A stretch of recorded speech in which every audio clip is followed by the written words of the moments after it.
형사사건에서 성공보수 영원으로 바꾸는 게 소송의 미래라고 한다면 너무 앞서 나가는 이야기일까요?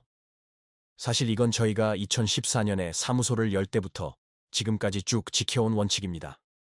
어떤 분들은 성공보수가 없으면 변호사가 사건에 최선을 다하지 않는 것 아니냐고 걱정하시기도 해요. 그런데 가만히 한번 생각해 보세요. 병원에 갔는데 의사가 일단 수술하고 나서 결과가 좋으면 돈을 더 주세요라고 하면 어떤 기분이 들까요? 아마 불안해서 그 병원에는 내 몸을 맡기기 어려울 겁니다. 법률 문제도 마찬가지예요. 특히 형사사건은 경찰 조사를 받는 첫 순간부터 인생이 걸린 문제가 될 수 있습니다. 절도나 성범죄, 보험사기 같은 사건들은 저마다 대응해야 할 쟁점이 다르고 어느 시점에 어떤 증거를 내고 어떻게 진술하느냐에 따라 결과가 완전히 달라지거든요. 그런데 만약 변호사가 성공보수를 더 받기 위해 무리하게 무죄 주장만 고집하거나 반대로 가능성이 있는데도 일찌감치 합의를 종용한다면 어떨까요? 그래서 저희는 처음부터 성공보수라는 조건 자체를 없앴습니다. 사건의 난이도와 예상되는 진행기간, 필요한 노력의 정도를 종합적으로 판단해서 명확한 선임료를 정하고 그 다음부터는 오직 사건 해결에만 집중하는 거죠. 경찰 조사부터 검찰 그리고 재판까지 모든 과정을 책임지고 직접 챙기면서요. 이런 방식은 형사사건에만 적용되는 건 아닙니다. 돈을 빌려주고 못 받은 분들이 상담 오시면 저희는 무조건 소송부터 합시다라고 말하지 않아요. 소송에서 이기는 것보다 중요한 건 실제로 돈을 받아내는 거니까요. 그래서 상대방의 재산을 미리 조사하고 돈을 돌려받을 현실적인 가능성이 있는지부터 꼼꼼하게 따져봅니다. 만약 재산이 하나도 없다면 승소 판결문은 그냥 종이 한 장에 불과할 수 있거든요.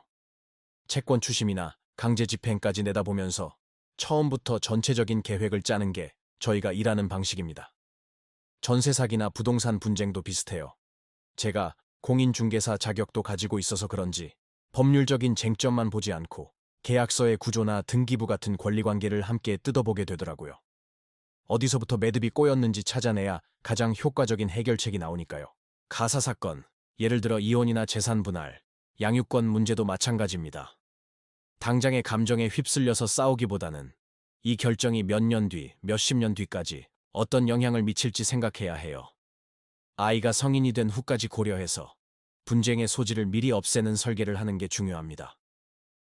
가끔은 형사, 민사, 행정 절차가 복잡하게 얽힌 사건도 있습니다. 특히 외국인 관련 사건들이 그렇죠. 출입국 문제와 경찰 조사가 동시에 진행될 때 이걸 따로따로 보면 제대로 된 답을 찾기 어려워요. 처음 상담부터 조사 입회, 소송, 그리고 마지막 집행 단계까지 변호사가 하나의 흐름으로 꿰뚫어 보고 직접 모든 과정을 챙겨야 실수를 줄일 수 있습니다. 제가 2009년에 법조인의 길을 걷기 시작해서 2014년에 사무소를 연 이후로 단 한 번도 수임료나 사건 처리 문제로 의뢰인과 다툼이 없었습니다. 이건 저희가 대단해서가 아니라 처음부터 현실적으로 가능한 것과 불가능한 것을 솔직하게 말씀드리고 모든 사건을 만약 내일 당장 진행된다면 이라는 기준으로 준비해 왔기 때문이라고 생각해요. 겉으로 드러난 몇 마디 사연만 듣고 섣불리 해결책을 제시하는 건 위험합니다. 병원에서 정확한 진단을 위해 여러 검사를 하듯이 법률 문제도 사실관계, 시점, 증거 하나하나를 정밀하게 짚어봐야 진짜 문제가 무엇인지, 무엇부터 바로잡아야 할지 답이 보입니다. 결국 변호사를 선택하는 기준은 화려한 경력이나 막연한 약속이 아니라 내 사건을 얼마나 깊이 이해하고 현실적인 계획을 세워 책임감 있게 끌고 갈 수 있느냐가 되어야 합니다. 오늘 말씀드린 이런 원칙과 기준으로 형사, 민사, 가사, 부동산, 행정사건 전반을 다루는 곳이 바로 저희 법률사무소 아신입니다.